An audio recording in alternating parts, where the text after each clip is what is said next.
Fala galera, tudo tranqui? Bem-vindos a mais um vídeo do meu canal e hoje a gente vai falar sobre uma pessoa muito importante para a história do mundo.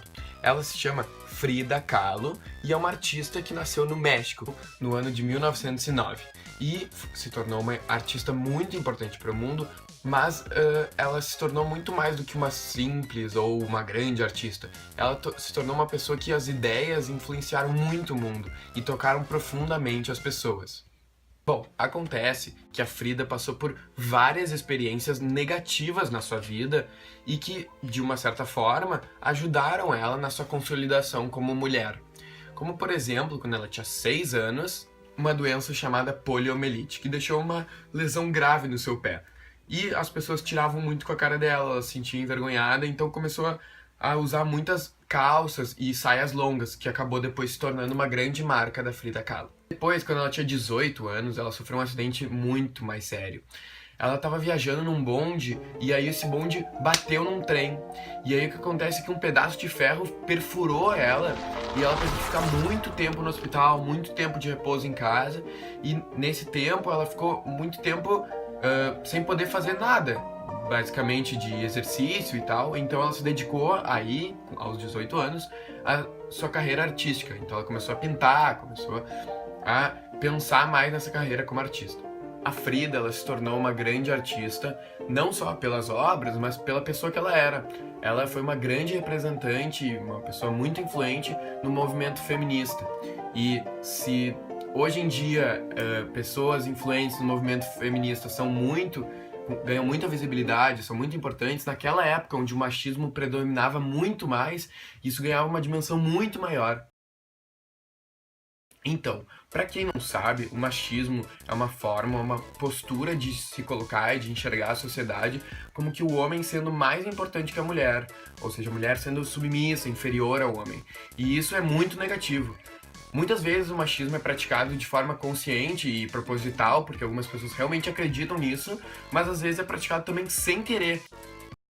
Às vezes a gente nem tem a intenção de estar praticando machismo, o que não deixa de ser ruim, mas por isso que a gente tem que pensar em todas as nossas ações para que a gente possa combater ao máximo isso e, enfim, acabar com essa postura que é tão negativa, tão desrespeitosa, tão injusta com as mulheres.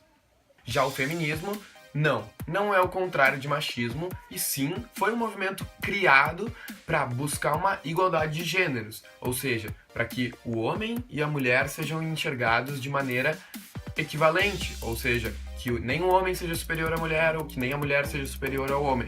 E ao invés da gente pensar que as atitudes das pessoas são cometidas porque tal pessoa é homem, porque tal pessoa é mulher, não. Talvez existam outros vários fatores que façam a pessoa agir dessa forma e não só o seu gênero. Então, o feminismo busca essa igualdade entre os gêneros. Dessa forma, a Frida era e continua sendo uma grande expressão, uma grande influente no feminismo, tanto naquela época como hoje em dia. Ah, mas como assim? Como é que ela continua sendo hoje em dia se ela já faleceu?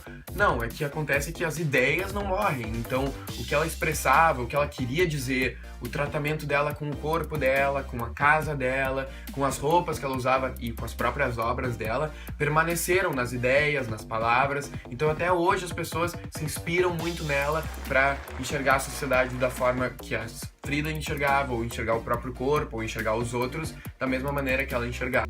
Então, a casa da Frida, ela tinha vários fatos interessantes. O primeiro dela é que 4 anos depois da morte dela, a casa da Frida Kahlo se tornou um museu importante, se chama Casa Azul, e ela claramente é no México, na cidade que a Frida morou. Lá estão expostas várias roupas, vários quadros, várias ideias que a Frida pregava. Além disso, a Frida ela foi casada com um outro artista, mas em algum momento do casamento eles não moravam juntos, e mesmo quando ele se mudou para casa dela, ele ainda mantinha a sua própria casa, tipo, não tinha vendido a casa dele. Então, essa dinâmica de casa representa para Frida uma certa individualidade, que naquela época, como eu já falei, o machismo era muito mais predominante, então as mulheres eram muito submissas aos seus maridos. Então, para uma mulher mesmo casada, ter sua própria casa significava muita independência dela, muita libertação e empoderamento dela. Um outro fator muito interessante da Frida Kahlo, que é o seguinte, ela não se tornou tão visível, tão importante para o mundo só por causa das suas artes, mas muito mais pelo que ela representa, pela imagem dela, pelas ideias dela, que hoje a Frida Kahlo é um símbolo do feminismo praticamente.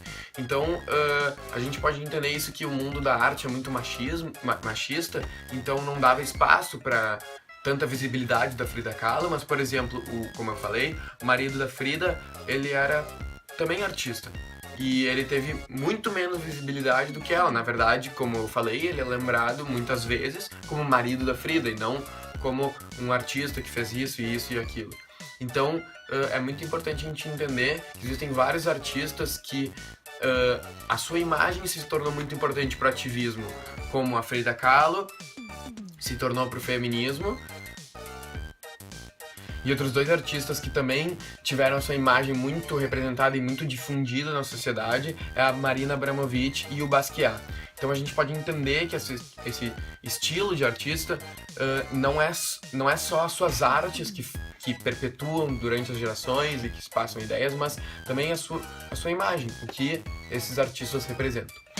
Então, galera, esse foi mais um vídeo do meu canal. Espero que vocês tenham gostado muito. Se inscrevam aqui e botem curtir aqui. Espero vocês no próximo vídeo. Beijo, galera!